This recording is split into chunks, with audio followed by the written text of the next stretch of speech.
हाय दोस्तों, class 10th का science का चैप्टर नंबर 10।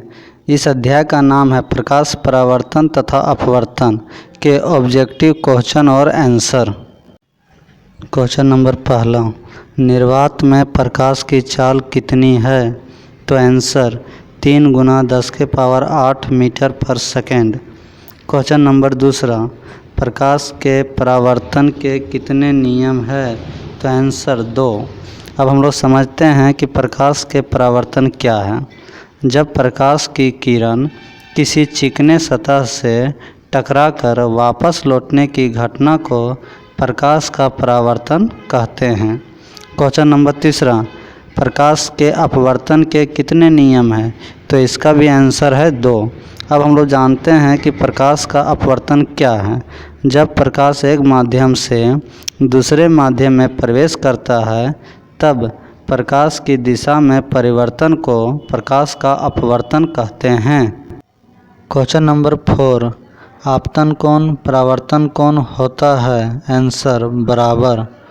क्वेश्चन नंबर 5, समतल दर्पण द्वारा बना प्रतिबिंब सदैव होता है? आंसर आभासी तथा सीधा। क्वेश्चन नंबर 6, उस दर्पण का नाम बताइए जो बिंब का सीधा तथा आवर्धित प्रतिबिंब बना सके। आवर्धित का मतलब होता है बड़ा, तो इसका आंसर है अवतल दर्पण। क्वेश्चन नंबर 7, किसी दर्पण से आप चाहे कितनी ही दूरी पर खड़े हो आपका प्रतिबिंब सदैव सीधा प्रतीत होता है। तो आंसर समतल अथवा उत्तल दर्पण। इस दर्पण में प्रतिबिंब हमेशा सीधा बनता है। क्वेश्चन नंबर 8, कौन सा दर्पण है?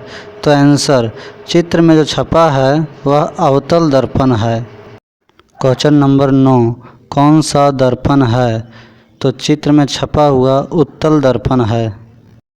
क्वेश्चन नंबर 10, कौन सा दर्पण है? तो चित्र में छपा हुआ समतल दर्पण है। क्वेश्चन नंबर 11, कौन सा लेंस है? तो क्वेश्चन के सामने वाला उत्तल लेंस है। क्वेश्चन नंबर 12, कौन सा लेंस है? तो आंसर यह अवतल लेंस है। क्वेश्चन नंबर 13, दर्पण सूत्र बताइए। तो आंसर 1/f बराबर 1/v plus 1/u। Question number 14, lens सूत्र बताइए। 1/f बराबर 1/v माइनस 1/u, जहाँ f बराबर फोकस दूरी, v बराबर प्रतिबिंब दूरी, u बराबर वस्तु दूरी है। क्वेश्चन नंबर 15, प्रतिबिंब की ऊंचाई तथा बिंब की ऊंचाई के अनुपात को क्या कहते हैं? तो आंसर आवर्धन। क्वेश्चन नंबर 16, प्रकाश की निर्वात में चाल तथा प्रकाश की माध्यम में चाल का अनुपात को क्या कहते हैं? तो आंसर अपवर्तनांक। क्वेश्चन नंबर 17, दर्पण द्वारा उत्पन्न आवर्धन का सूत्र है। आंसर आवर्धन बराबर h' बराबर -v/u। क्वेश्चन नंबर 18, लेंस द्वारा उत्पन्न आवर्धन का सूत्र है। आंसर आवर्धन बराबर h' बराबर v/u। इसमें h' प्रतिबिंब की ऊंचाई है और h बिंब की ऊंचाई है। दर्पण का आवर्धन और लेंस का आवर्धन में मुख्य अंतर है कि दर्पण का आवर्धन में -v/u होता है जबकि लेंस के आवर्धन में +v/u होता है। क्वेश्चन नंबर 19, हीरा का अपवर्तनांक होता है। तो आंसर 2.42। क्वेश्चन नंबर 20, वायु का अपवर्तनांक होता है। तो आंसर 1.0003। क्वेश्चन नंबर 21, जल का अपवर्तनांक होता है। तो आंसर 1.33। क्वेश्चन नंबर 22, प्रकाश की किरणें गमन करती है। तो आंसर सीधी रेखा में। याद रखें, प्रकाश हमेशा सीधी रेखा में ही चलती है। क्वेश्चन नंबर 23, लेंस की क्षमता जिसे P से इंडिकेट करते हैं, फोकस दूरी जिसे छोटा f लिखते हैं, के बीच संबंध है। तो आंसर P बराबर 1/f। क्वेश्चन नंबर 24, उत्तल लेंस की क्षमता धनात्मक होती है या ऋणात्मक? तो आंसर धनात्मक। क्वेश्चन नंबर 25, अवतल लेंस की क्षमता धनात्मक होती है या ऋणात्मक? तो आंसर ऋणात्मक। क्वेश्चन नंबर 26, लेंस की क्षमता का एसआई मात्रक क्या है? आंसर डाईऑप्टर। इसे बड़ा डी से सूचित किया जाता है।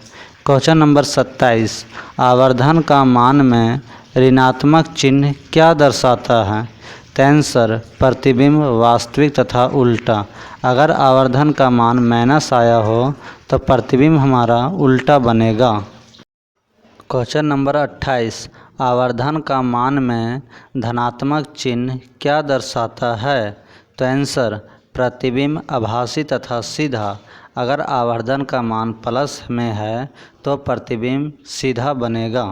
क्वेश्चन नंबर 29, गोलीय दर्पण की वक्रता त्रिज्या बड़ा R तथा फोकस दूरी छोटा f के बीच संबंध है।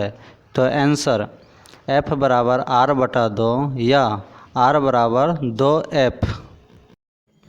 क्वेश्चन नंबर 30, किसी गोलीय दर्पण की फोकस दूरी उसकी वक्रता त्रिज्या की क्या होती है? तो आंसर आधी।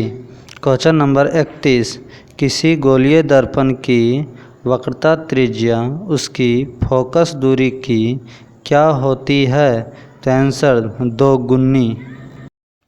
क्वेश्चन नंबर 32, जब कोई प्रकाश किरण सघन माध्यम से विरल माध्यम में गुजरती है तो क्या होता है? तो आंसर अभिलंब से दूर हट जाती है। क्वेश्चन नंबर 33, विरल माध्यम से सघन माध्यम में जाते प्रकाश की किरण किस ओर मुड़ती है? तो आंसर अभिलंब की ओर। क्वेश्चन नंबर 34, जब प्रकाश की किरण हवा से कांच में जाती है तो वह मुड़ जाती है। तो आंसर अभिलंब की ओर। इस क्वेश्चन में हवा विरल माध्यम है जबकि कांच सघन माध्यम है। जब प्रकाश की किरण विरल से सघन में प्रवेश करती है तो प्रकाश की किरणें अभिलंब की ओर झुक जाती है। क्वेश्चन नंबर 35, प्रकाश की किरणें एक माध्यम से दूसरे माध्यम में जाने पर अपने मुख्य पथ से विचलित हो जाना कौन सा घटना है? तो आंसर प्रकाश का अपवर्तन। क्वेश्चन नंबर 36, हजामती दर्पण के रूप में किस दर्पण का उपयोग होता है? तो आंसर अवतल दर्पण। हजामती दर्पण का मतलब जहां बाल दाढ़ी कटाया जाता है। क्वेश्चन नंबर 37, सोलर कुकर में कौन सा दर्पण का उपयोग होता है? तो आंसर अवतल दर्पण। क्वेश्चन नंबर 38, मोटर कार के हेडलाइट में कौन सा दर्पण का उपयोग होता है? तो आंसर अवतल दर्पण। क्वेश्चन नंबर 39, सौर भट्ठी में कौन सा दर्पण का उपयोग होता है? तो आंसर अवतल दर्पण। Question number 40, torch search light में कौन सा दर्पण का उपयोग होता है? तो आंसर अवतल दर्पण। क्वेश्चन नंबर 41, वाहन का पश्च दृश्य दर्पण के रूप में किस दर्पण का उपयोग होता है? तो आंसर उत्तल दर्पण। पश्च दृश्य दर्पण मतलब साइड मिरर। इस दर्पण के मदद से ड्राइवर पीछे का वाहन देखते हुए सावधानीपूर्वक गाड़ी चलाता है।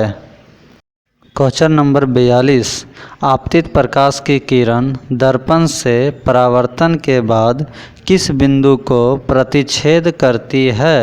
तो आंसर मुख्य फोकस। इसे बड़ा F द्वारा सूचित किया जाता है। क्वेश्चन नंबर 43, जब वस्तु अनंत पर हो तो अवतल दर्पण में प्रतिबिंब की स्थिति, साइज और प्रकृति बताइए। तो आंसर प्रतिबिंब फोकस F पर बिंदु साइज का वास्तविक तथा उल्टा बनेगा।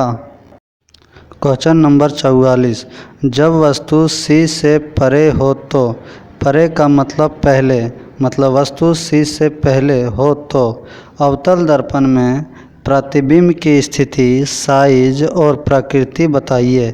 तो आंसर प्रतिबिंब F तथा C के बीच वस्तु से छोटा, वास्तविक तथा उल्टा बनेगा।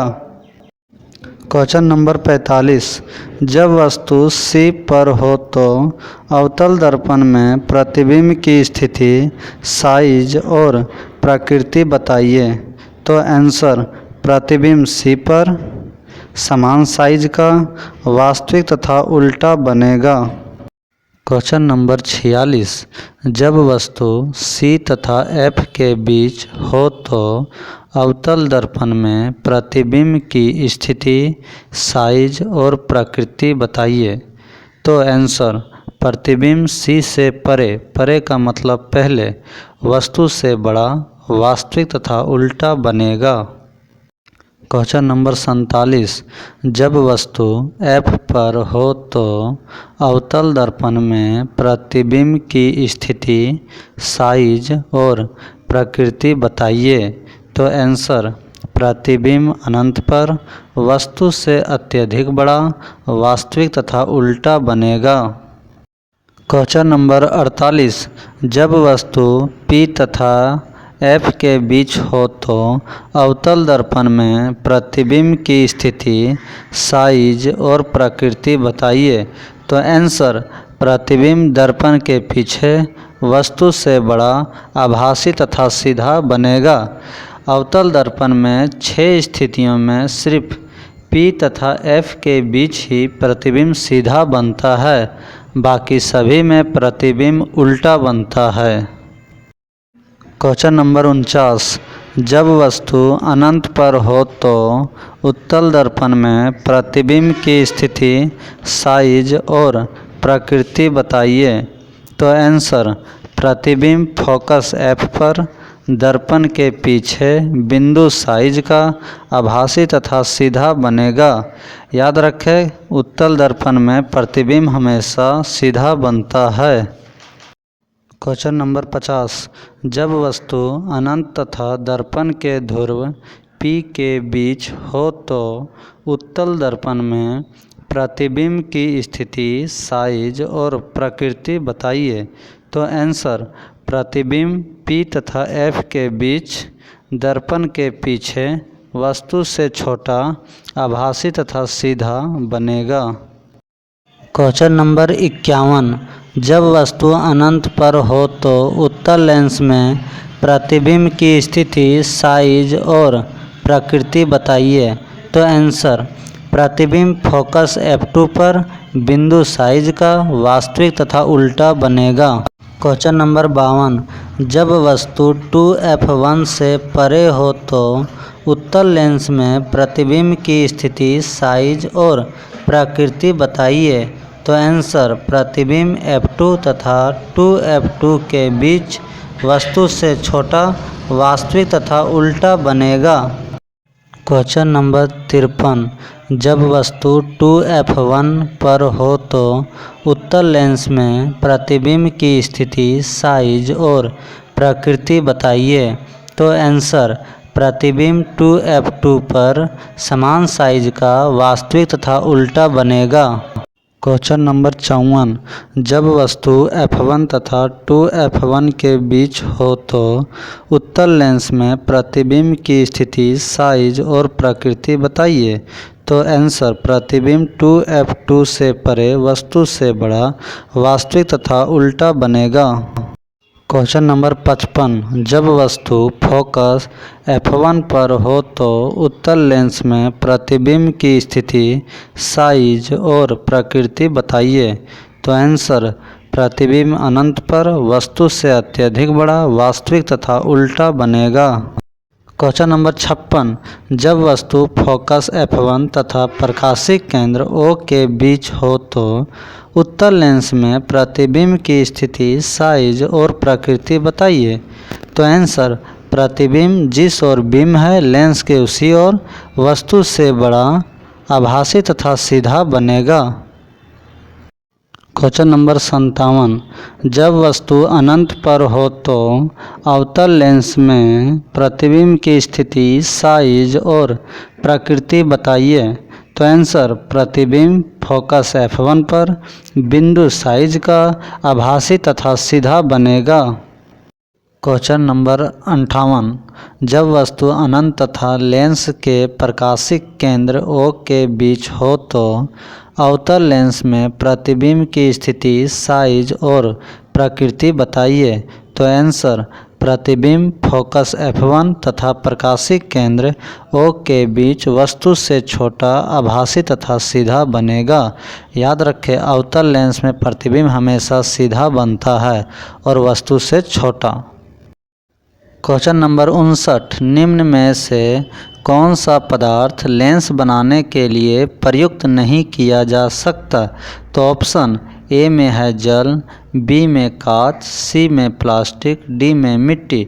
तो लेंस बनाने में जल का भी प्रयोग होता है, कांच का भी, प्लास्टिक का भी, लेकिन मिट्टी का प्रयोग नहीं होता, इसलिए आंसर मिट्टी।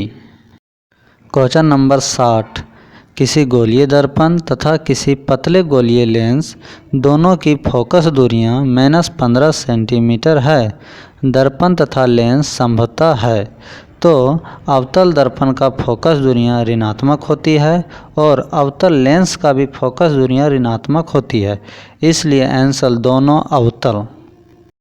क्वेश्चन नंबर 61, एक गोलीय दर्पण की वक्रता त्रिज्या 20 सेंटीमीटर है, इसकी फोकस दूरी क्या होगी। तो सॉल्यूशन F बराबर R/2 होता है, तो R का मान 20 सेंटीमीटर है बटा 2, ये दोनों कट के 10 सेंटीमीटर दिया, तो आंसर 10 सेंटीमीटर। क्वेश्चन नंबर 62, उस उत्तल दर्पण की फोकस दूरी ज्ञात कीजिए जिसकी वक्रता त्रिज्या 32 सेंटीमीटर है। तो सॉल्यूशन हम लोग जानते हैं F बराबर R/2 होता है, तो R का मान 32 सेंटीमीटर बटा 2, ये कट कर 16 सेंटीमीटर दिया, तो आंसर 16 सेंटीमीटर। क्वेश्चन नंबर 63, किसी बिंब का अवतल दर्पण द्वारा बना प्रतिबिंब आभासी, सीधा तथा बिंब से बड़ा पाया गया, वस्तु की स्थिति कहाँ होनी चाहिए।